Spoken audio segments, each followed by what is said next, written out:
I introduce to you now Kathy Mulville, who is Executive Director of Women's Global Network for Reproductive Rights and has worked in the NGO sector for the last 25 years. She will speak about access to contraceptives is a human right.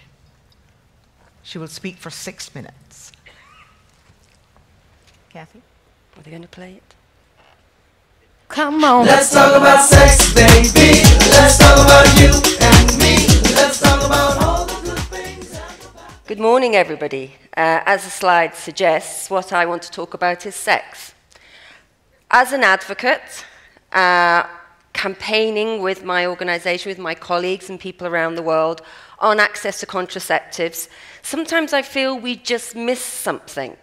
We go around conferences, we talk around many issues, we don't talk about sex, or we do very rarely. Why do I think we need to talk about sex? Well, I think first of all, my first point is that we need to make contraceptives relevant to everybody. Family planning, the concept of family planning doesn't have resonance with everybody. That's my first point. I think my second point relates to, as women, not selling ourselves short and not only discussing contraceptives with the concept of limiting the number of children we have and not necessarily about a bigger holistic picture of our rights to sexual pleasure. We need to reframe, I believe, at times, not always, but at times, our advocacies to move away from purely talking about maternal mortality or stopping STIs, but actually talking about sex as a pleasurable act and the way that contraceptives contribute to sex as pleasure. Now, I'm an experienced advocate.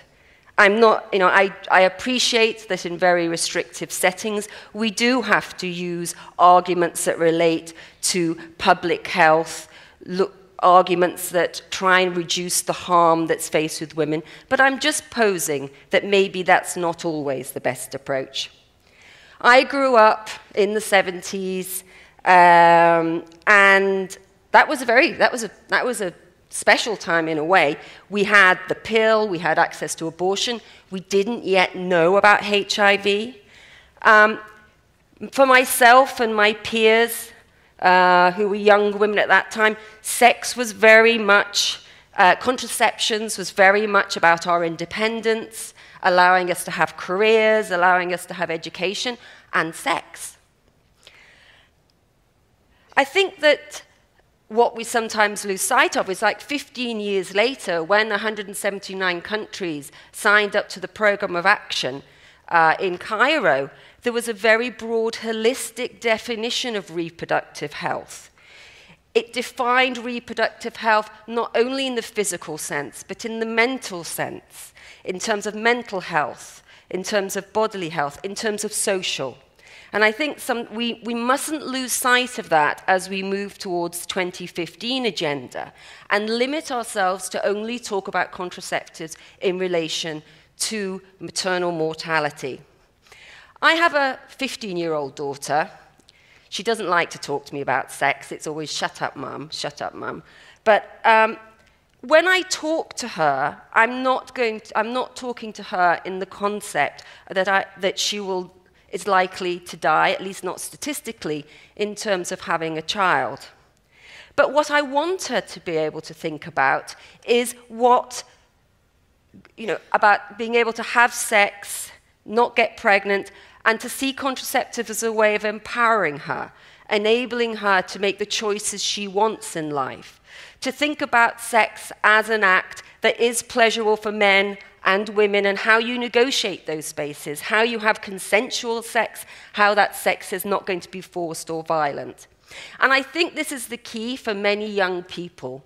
We do focus on contraceptives as things that stop bad things happening and not necessarily change the polemic and actually talk about in what ways contraceptives are good. We've heard in this conference the need for new strategies, the way to reach young people, to talk about contraceptives. I propose that talking more about sex as pleasure, talking more about how contraception can help a pleasurable life, accepting young people have sex. They don't have sex in terms of around family planning. They have sex because they want to experiment. I know that's not a comfortable concept for some people, but I think as advocates here, we should be able to discuss these issues openly. So, just to stress again, I don't deny the need to address maternal mortality. I'm not saying that for one moment. I'm just saying that two things. As we approach 2015, as we're looking at the new development agenda, as we're defining reproductive rights, let's hang on to that holistic definition which recognizes that women do have sex, will have sex, and it's not about reproduction. And secondly, let's develop some bold new strategies in terms of trying to reach our youth. Let's talk about sex.